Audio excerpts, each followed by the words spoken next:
ஏசப்பா திட்டமும் தெளிவுமாக சொல்லியிருக்கிறார்.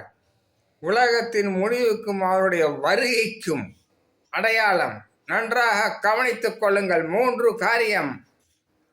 1, ராஜ்யத்துக்கு விரோதமாய் ராஜ்யம் எழும்பும்.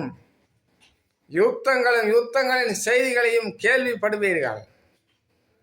கொள்ளை நோய். 2, கொள்ளை நோய் உண்டாகும். எங்கு பார்த்தாலும் கொள்ளை நோய்கள் வந்து போய்விட்டது, இன்னும் வரப்போகிறது. ஏசப்பாவின் பிள்ளைகளை அவைகள் தாக்காது. 3வது காரியம் ஏசப்பா சொன்னது, பூமி அதிர்ச்சிகள்.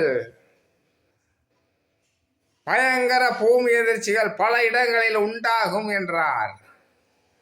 உண்டாய்விட்டது, எல்லாம் நடந்துவிட்டது. பிரியமானவர்களே, இனி ஏசப்பா ரபா ஷாக்கா திலபா அதி சீக்கிரமாய் வரப்போகிறார். இனி தாமதம் பண்ணார்.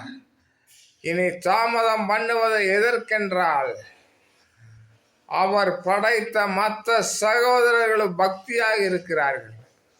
அவர்களையும் அவர் ரட்சிப்பதற்காக, பாதுகாப்பதற்காக, பரலோகம் சேர்த்துவதற்காக. இருந்தாலும் அதி சீக்கிரத்திலே வந்து விடுவார். ஆயத்தப்படுங்கள். Are you ready, my dear brother sister? Jesus bless you.